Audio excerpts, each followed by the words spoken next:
Hey Internet, it's Gunter with MiniMishaps Games, and we are doing our recap of the Nerdfest event.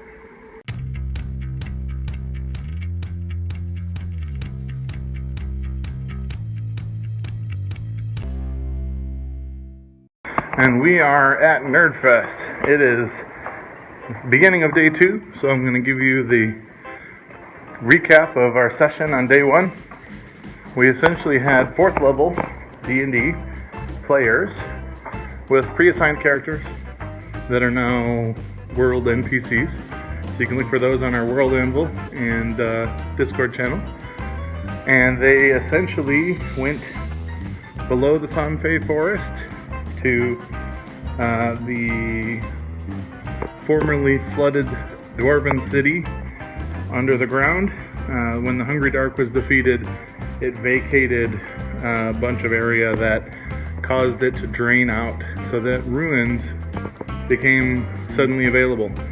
And our intrepid heroes discovered 3 of the Mundi Nisi items.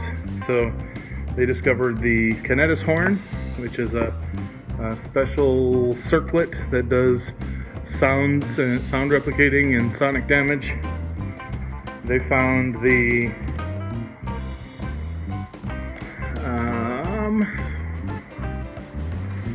Hermes Rod, which I am now blanking on the name of.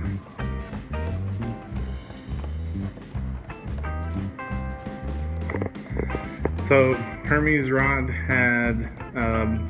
is the one with the 2 serpents and the wings that you see in all the medical and dental symbolism. But it came with the unfortunate side effect of drawing ghosts and spirits to it, so now they've got an army of the dead bothering them. And then they also discovered the wrap, and it's a belt, the Cronin clasp, and which allows the person to leave their body, and their mind can travel through time to any point that they have been in and explore geography outward in time, and their body is just stuck in the future, in the present, until they stop using that ability. So those 3 are 3 more.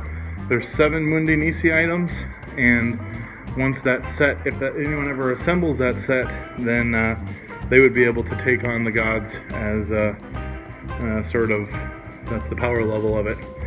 The players that did become NPCs at the end of last night decided to divide up the items so that they would be kept safe.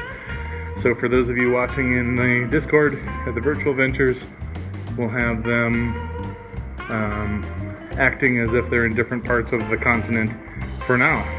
So that is your day 1 recap, and we're going to go in and start day 2.